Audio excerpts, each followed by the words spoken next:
আসসালামু আলাইকুম ওয়া রাহমাতুল্লাহ।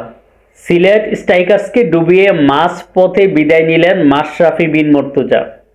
কুমিল্লা ভিক্টোরিয়ান্সকে নিয়ে কটাক্ষ করার জবাব পাচ্ছে হারে হারে Sylhet strikers. Bangladesh premier league BPL এর 10ম আসরে সবার আগে বিদায় নিশ্চিত করেছে মাশরাফি বিন মুর্তজার নেতৃত্বে Sylhet strikers. Bangladesh premier league BPL এর এই আসরে 7টা দল অংশ নিচ্ছে, যেখানে ঢাকা, কুমিল্লা, চট্টগ্রাম, সিলেট, রংপুর, বরিশাল এবং খুলনা টাইগার্স। এই 7 দলের মধ্যে প্লে অফে 4টি দল জায়গা পাবে, 3টি দল বাদ যাবে। এটাই স্বাভাবিক, এটাই তো খেলার নিয়ম। কিন্তু এই বিপিএল এ সবার আগে বিদায় নিশ্চিত করেছে মাশরাফির নেতৃত্বে সিলেট স্ট্রাইকার্স। সিলেট স্ট্রাইকার্স ঢাকা পর্বে টানা 2টি ম্যাচ হেরেছিল এবং সিলেট পর্বে টানা 3টি, মানে হ্যাটট্রিক পূরণ হওয়ার আগে টানা 5টি ম্যাচ হেরে সিলেট স্ট্রাইকার্সের দায়িত্ব ছেড়ে চলে গেছেন মাশরাফি বিন মুর্তজা। মাশরাফি বিন মুর্তজা, ওনাকে প্রশ্ন করা হয়েছিল যে আপনি তো যে 30 তারিখ, গতকালকে যেটা ছিল যে 30 তারিখ জাতীয় সংসদের প্রথম অধিবেশন এবং আপনার সিলেট স্ট্রাইকার্সের খেলা, আপনি কোনটা করবেন? উনি খেলা কি বেছে নিয়েছিল? উনি কি একজন একাধারে জাতীয় সংসদের সদস্য এবং উনি একটা গুরুত্বপূর্ণ প্লে রোল করছেন, মানে একটা গুরুত্বপূর্ণ দায়িত্বে আছেন। উনি জাতীয় সংসদের একজন হুইপ। উনি মানে সংসদ অধিবেশনে যোগ দেন নাই, প্রথম অধিবেশন উনি সিলেট দলের সঙ্গে ছিলেন।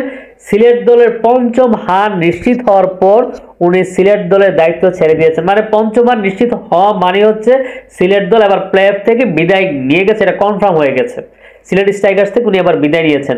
তো সিলেট স্ট্রাইকার্স সম্বন্ধে যে কথা না বললেন, সিলেট স্ট্রাইকার্স এবার বিপিএল এর শুরু থেকে যখন কুমিল্লা ভিক্টোরিয়ান্স যখন তাহিদ হৃদয়কে কুমিল্লাতে সাইনিং করিয়েছিল, তখন তারা একটা স্ট্যাটাস দিয়েছিল, যে স্ট্যাটাসটা খুবই দৃষ্টিকটু ছিল, যে তারা ভালো প্লেয়ার নিয়ে চ্যাম্পিয়ন হওয়া থেকে তারা হচ্ছে জাতীয় দলের জন্য ভালো ভালো প্লেয়ার তৈরি করছে। তারা আসলে কুমিল্লাকে কটাক্ষ করে একটা স্ট্যাটাস দিয়েছিল যে তারা ভালো প্লেয়ার দিয়ে চ্যাম্পিয়ন হয় না, তারা প্লেয়ার তৈরি করে।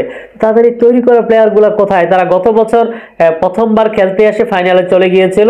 তাদের তখন মুশফিকুর রহিম ছিল, শান্ত ছিল, তাহিদ হৃদয় ছিল। তারপর শান্ত কি করছে? মুশফিকে রাখতে পারেন নাই কেন? তো তাদের এই কটাক্ষ করে একটা দলকে কটাক্ষ করার জবাব তারা পাচ্ছে। এবং এটা নিয়ে ভিডিও করার পর দেখছিলাম সিলেটের সমর্থকরা খুব উচ্ছৃঙ্খলভাবে আজে বাজে মন্তব্য করেছিল। তো আমার কাছে মনে হয় আরেকটা বিষয় হচ্ছে কি, কুমিল্লার পেছনে লাগাটা এটাই স্বাভাবিক, কারণ কুমিল্লা যেহেতু বিপিএল একটা ইস্যুনীয় অবস্থায় চলে গেছে, কুমিল্লা যেহেতু বারবার চ্যাম্পিয়ন হচ্ছে, কুমিল্লার পেছনে লেগে থাকাটা এটাই স্বাভাবিক।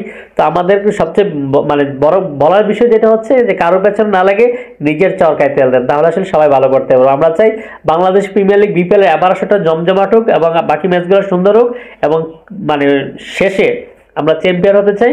ইনশাআল্লাহ কুমিল্লা ভিক্টোরিয়ান্স এবারও চ্যাম্পিয়ন হবে এই প্রত্যাশায় আজকের মতো বিদায় নিচ্ছি। আরেকদিন কথা হবে অন্য একটা ভিডিওতে। ভালো থাকবেন সবাই, যে যেখান থেকে দেখছেন কুমিল্লা ভিক্টোরিয়ান্সকে সাপোর্ট করুন। ইনশাআল্লাহ আমরা এবারও চ্যাম্পিয়ন হচ্ছি এই প্রত্যাশা। আজকের মতো বিদায়, আরেকদিন কথা হচ্ছে। আসসালামু আলাইকুম ওয়া রাহমাতুল্লাহ।